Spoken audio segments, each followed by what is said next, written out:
मैं कम सर। आइए, नमस्ते सर। नमस्ते सर। बैठ नमस्ते sir. Thank you Vinay. Sir. Vinay.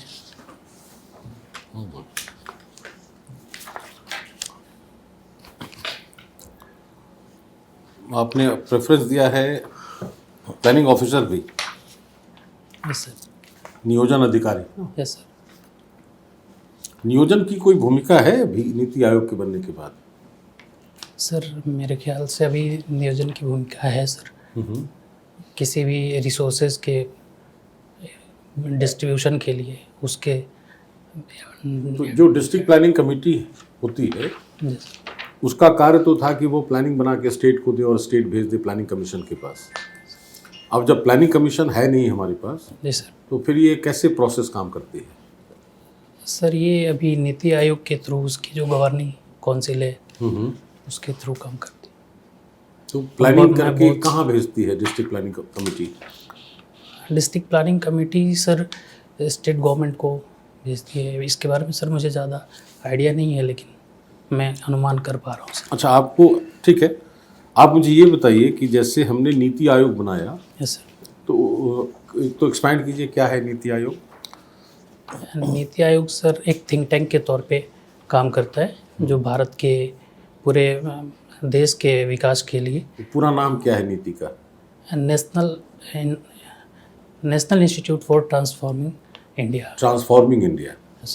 What kind of transformation, किस तरह का ट्रांसफॉर्मेशन नीति आयोग चाहता है देश का? सर ये आर्थिक ट्रांसफॉर्मेशन जिसमें हमारा इकोनॉमिक ग्रोथ जो है वो तेज़ हो, और इसमें जैसे $5 ट्रिलियन इकोनॉमी बनाने की बात करता है नीति आयोग। तो क्या और उसकी social transformation- स्ट्रैटेजी क्या है? स्ट्रेटजी सर इकोनॉमिक लेवल पे, सोशल लेवल पे। नहीं, जैसे कहा ना कि $5 ट्रिलियन इकोनॉमी बनानी है, तो अभी जो स्थिति है भारत की अर्थव्यवस्था की, जी सर। ऐसा उसमें कौन सी रणनीति अपनाई है नीति आयोग ने जिससे कि हम $5 ट्रिलियन इकोनॉमी पर पहुंच सर जाएं? इनका सर एक तो नेशनल लेवल अप्रोच, फिर रीजनल अप्रोच, जैसे डिस्ट्रिक्ट के डेवलपमेंट के लिए एस्पायरेशनल डिस्ट्रिक्ट प्रोग्राम, और इस तरह के सर ब्लॉक लेवल पे इस तरह से चीज़ें जो डिसेंट्रलाइजेशन जो है मेन इसका, कि डिसेंट्रलाइज्ड अप्रोच हो हमारे डेवलपमेंट का। आपका जो जिला है यस वो क्या पूर्वी चंपारण है? जी सर। ये एस्पिरेशनल डिस्ट्रिक्ट है, अभी सर ये रिसेंटली इसमें डाला गया सर। उसमें इंक्लूड हुआ है। Yes sir. तो क्या उसके अंदर स्पेसिफिक चीज़ें होंगी? सर उसके विभिन्न जो सोशल स्टैंडर्ड्स है, इकोनॉमिक स्टैंडर्ड्स है, उनमें डेवलपमेंट के लिए उनमें जो किया जा रहा है कि यहाँ उसको कैसे आगे बढ़ाया जाए। क्या है वो इंडिकेटर्स? सर जैसे हमारे एजुकेशन जिले का एजुकेशनल जो है लिटरेसी रेट वो बिहार के एवरेज से बहुत नीचे है सर, तो उसके लिए काम किया जाएगा। फिर सर इकोनॉमिक ग्रोथ के लिए सर वहाँ पे बहुत सारा चीज़ें जो हैं वो नहीं है उसके लिए। फिर अभी सर पर्यटन के लिए भी उसको शामिल किया है स्वदेश दर्शन योजना के तहत, तो उसके लिए बात चल रही है कि उसको पर्यटन केंद्र के तौर पे विकसित किया जाए। तो इस चंपारण में पर्यटक स्थल, कुछ प्रमुख पर्यटक स्थल कौन सा है? सर हमारे केसरिया स्तूप है जिसका, और अभी प्रपोज्ड है विराट रामायण मंदिर जिसके निर्माण की बात हमारे जिले में। केसरिया में क्या है पर्यटन का? बौद्ध स्तूप सर। बौद्ध स्तूप है। सर। अच्छा, ठीक है। दूसरा कि जो इस चंपारण और वेस्ट चंपारण है, सर तो चंपारण एक तो हिस्टोरिकली इम्पोर्टेंट है सर। नील सत्याग्रह को लेकर, सर और चंपारण इस मामले में भी कुख्यात रहा है कि first kidnapping for ransom took place in Champaran. Sir ये पहले ऐसे इंसिडेंट्स हुआ करते थे, लेकिन अभी लॉ एंड ऑर्डर में काफ़ी सुधार है वहाँ पे। लॉ एंड ऑर्डर बेहतर है सर पहले से बहुत बेहतर है। कैसे इसको जस्टिफाई कैसे करेंगे हम? सर क्राइम रिकॉर्ड जो है सर वहाँ का कम हुआ है, तो इससे हम इसको जस्टिफाई कर सकते हैं। और अभी इस चंपारण का जो ग्रोथ है वो इकोनॉमिक ग्रोथ जो है वो तेज़ी से हो रहा है, तो अच्छा, तो ओवरऑल स्टेट के डेवलपमेंट में इस आप क्या क्या ऑब्स्टेकल्स देखते हैं? सर ओवरऑल स्टेट्स के डेवलपमेंट में सर ऑब्स्टेकल्स जो हैं, एक तो सर रिसोर्सेज का है। बिहार के पास रिसोर्सेज जो हैं नेचुरल रिसोर्सेज उनकी कमी है। अच्छा। दूसरा सर वहाँ डिज़ास्टर्स हैं जो हमेशा बाढ़ और सूखा वो बिहार को प्रभावित करते हैं नेगेटिवली। तीसरा सर पॉलिटिकल थोड़ा इनस्टेबिलिटी अभी पिछले कुछ समय से ठीक रही है लेकिन पहले ज़्यादा रही है, तो वो एक कारण रहा है सर ऐतिहासिक रूप से। पॉलिटिकल इंस्टेबिलिटी भी है। हाँ सर, अभी पॉलिटिकल विल और थोड़ा सा पहले थोड़ा देखें तो इनस्टेबिलिटी जो बिहार बना कब, राज्य कब बना था बिहार? सर बिहार बंगाल से अलग 1 अप्रैल 1912 को हुआ। अच्छा, और उसी समय से उसकी अपनी विधानसभा है या बाद में बनी? नहीं सर, वो बाद में बनी है। वो ये कब से काम कर रही है? बिहार की अपनी सरकार कब से काम कर रही है? बिहार की अपनी सरकार सर 1937 से काम कर रही है और सर उसके बाद तो 1947 के बाद अब तक 2023 तक ऐसा नहीं लगता कि हम लोग बहुत एस्केपिस्ट अप्रोच लेकर काम करते हैं कि बाढ़ आ रही है, मानसून पर निर्भर है कृषि, और हमने कोई प्रयास नहीं किया है सच, और हमने एक स्केप गोट की तरह रखा हुआ है उसको कि जब भी कुछ होता है तो हम ये दावा कर देते हैं कि बाढ़ है, इसकी वजह से ऐसा हो रहा है। सर इस तरह की चीज़ नहीं है। मतलब बिहार में सर ये रहा है कि हाँ डेवलपमेंट वगैरह को लेके थोड़ा स्पीड स्लो रहा है और चीज़ें वहाँ पे उस तरह से नहीं चली हैं जिस तरह से चलनी चाहिए थी इंडिपेंडेंस के बाद भी। पॉलिटिकल इंस्टेबिलिटी भी इसमें एक बड़ा कारण है। तो लेकिन अब चीज़ें सर पिछले 1 दशक से सही चल रही हैं, तो उस हिसाब से बिहार आगे भी बढ़ रहा है। उसका इकोनॉमिक ग्रोथ भी बहुत तेज़ हो रहा है। जैसे अभी पिछले साल वो सबसे ज़्यादा रहा था पूरे इंडिया लेवल पे, और नेक्स्ट जो टारगेट है 2023-24 के बजट का वो भी सर 15.24% रखा गया है। तो ये उसके प्रोस्पेक्ट को, डेवलपमेंट प्रोस्पेक्ट को देखते हुए रखा गया है। आप प्रशासनिक सेवा, बिहार प्रशासनिक सेवा ज्वाइन करना चाहते हैं, यस आपको ये मोटिवेशन कहाँ से मिला? सर मोटिवेशन मैं स्कूल में था सर, तो डीईओ साहब आए थे हमारे यहाँ स्पीच के लिए, तो वहाँ पे जब उनके देखा तो हमने ये मोटिवेशन वहाँ से लिया सर। तो अगर आप बिहार के एडमिनिस्ट्रेशन को देखें तो अगर मैं पूछूं कि आप हमको 3 चीज़ अच्छी बताएं बिहार एडमिनिस्ट्रेशन के बारे में, और 3 चीज़ जो आपको लगता है कि लैकिंग है या इम्प्रूवमेंट की ज़रूरत है। सर बिहार में अभी लॉ एंड ऑर्डर की स्थिति काफ़ी अच्छी है। दूसरा सर ई गवर्नेंस पे बहुत ज़्यादा काम हो रहा है। और तीसरा सर इसके लिए जो अदर अप्रोच हैं गवर्नेंस के, उन पे भी काम चल रहा है, जैसे ब्लॉक दीदी वगैरह, इस तरह के एग्जांपल्स जो अभी रिसेंट गवर्नमेंट ने।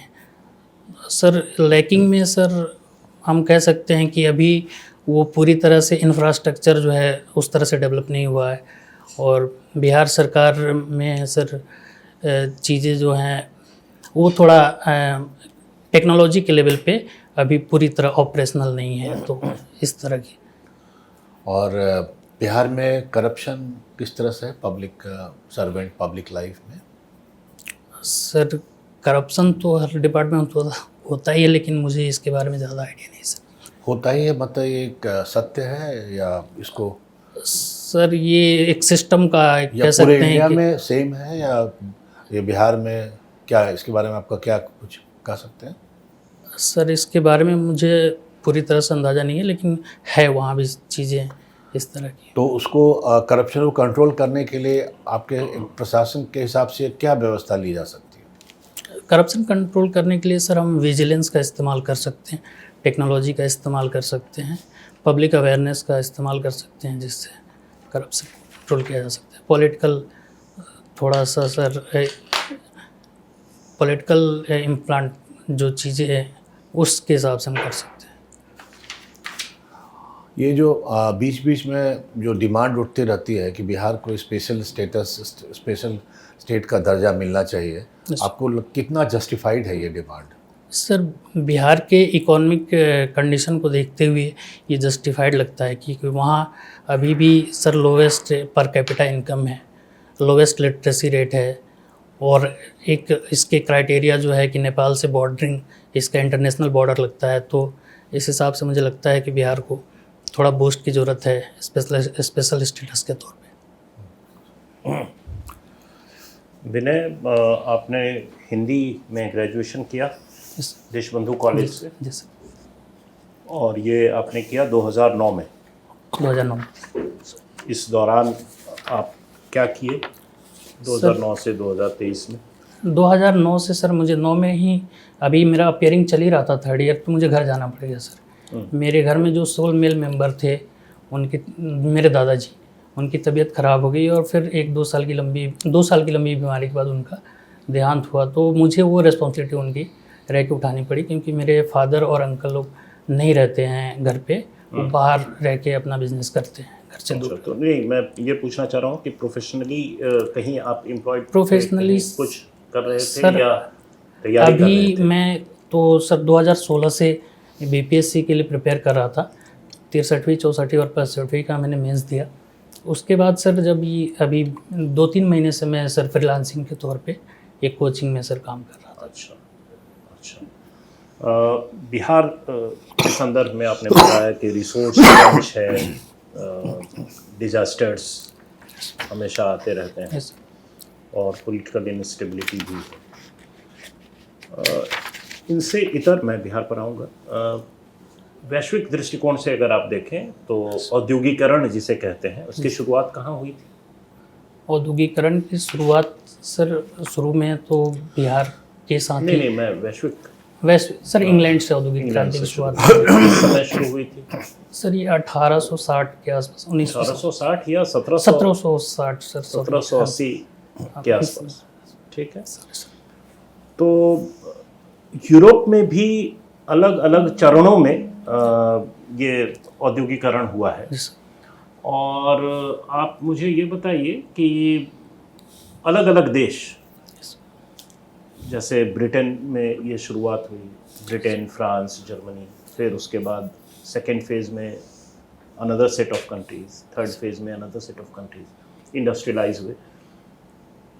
तो ब्रिटेन जब इंडस्ट्रियलाइज किया था तो की सेक्टर्स कौन से थे सर? ब्रिटेन जहाँ के, सबसे पहले इंडस्ट्रियलाइजेशन हुआ? ब्रिटिश के की सेक्टर्स में सर समझा नहीं पूरी तरह से। अर्थव्यवस्था के कौन से सेक्टर्स में इंडस्ट्रियलाइजेशन शुरू हुआ जिसे हम इंडस्ट्रियलाइजेशन कहते हैं? क्या वो खान पान में, फूड इंडस्ट्री में हुआ, या एग्रीकल्चर में हुआ, या माइनिंग में हुआ, या आयरन स्टील में हुआ, या textile? These are different sectors of economy. Sir मैं बहुत श्योर नहीं हूँ इस बारे में, मैं अनुमान कर सकता हूँ। सर मुझे लगता है कि ये इंडस्ट्री सेक्टर जो था अपना भाप इंजन और इन सब से। ब्रिटेन एकमात्र देश है जहां भाप इंजन के कंधे पर इंडस्ट्रियलाइजेशन नहीं हुआ। टेक्सटाइल सेक्टर सर हो सकता है। टेक्सटाइल सेक्टर, वेरी गुड, ठीक है, टेक्सटाइल सेक्टर से हुआ।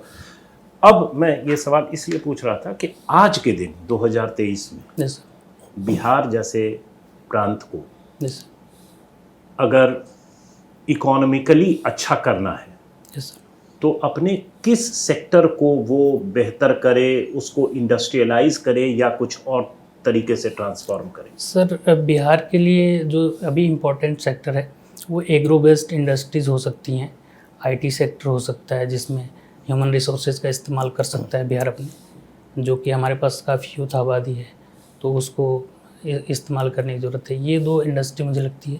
तो इसमें क्या करेंगे आप? ये सर, कहानी फूड एग्रो इंडस्ट्री वाली तो 20-30 साल से सुन रहे हैं।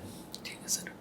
तो सर उसमें food industry, food processing industry, Bihar के बहुत सारे प्रोडक्ट हैं जो जीआई टैग में हैं, उनका हम ब्रांडिंग करके उनके फूड और उससे बने उत्पाद को जो है हम नेशनल लेवल पे, इंटरनेशनल लेवल पे सर आज के दिन में वैश्विक दृष्टिकोण से बताइए, जो कटिंग एज टेक्नोलॉजी जिसे कहते हैं वो 2-3 बताइए। Sir artificial intelligence, machine learning, big data techniques, sir ये सारी टेक्नोलॉजीज हैं जो तो इन क्षेत्रों में बिहार कोई कदम रख पाया है या अभी भी हम लोग एग्रो इंडस्ट्री वाले में ही? सर इस क्षेत्र में बिहार में काम चल रहे हैं, जैसे बिहटा में आईटी पार्क और राजगीर और पटना में आईटी हब बनाने के लिए सरकार ने प्रपोजल रखे हैं, इस पे काम चल रहा है। कोई इन्वेस्टमेंट का प्रॉब्लम नहीं है बिहार में? सर इन्वेस्टमेंट का प्रॉब्लम, प्राइवेट इन्वेस्टर्स या कॉरपोरेट? सर इसके लिए पॉलिटिकल स्तर पे प्रयास होगा तो इन्वेस्टमेंट भी आएंगे बिहार में, अगर इसमें जो इन्वेस्टर्स हैं उनको कैसे लुभाएंगे इन्वेस्टर्स को? बिहार क्या कहे, कैसे नाचे बिहार की इन्वेस्टर्स उसे देखने आए कम से कम? सर बिहार के पास अब बता जा सकता है उसकी कल्चरल, हिस्टोरिकल और यूथ का जो अभी कल्चरल हिस्टोरिकल सुनकर कोई इंडस्ट्रियलिस्ट क्यों आए, उसे तो मुनाफा ये भी चाहिए। हम बता सकते हैं कि बिहार का जो ब्रेन है जो बाहर ड्रेन हो जाता है, उसको हम एग्जांपल के तौर पे दे सकते हैं कि हम इन्वेस्टमेंट के माध्यम से इसको यहीं रोक के हम बिहार का डेवलपमेंट कर सकते हैं। तो इस तरह। अच्छा, ठीक है, थैंक यू। ठीक है विनय, थैंक यू।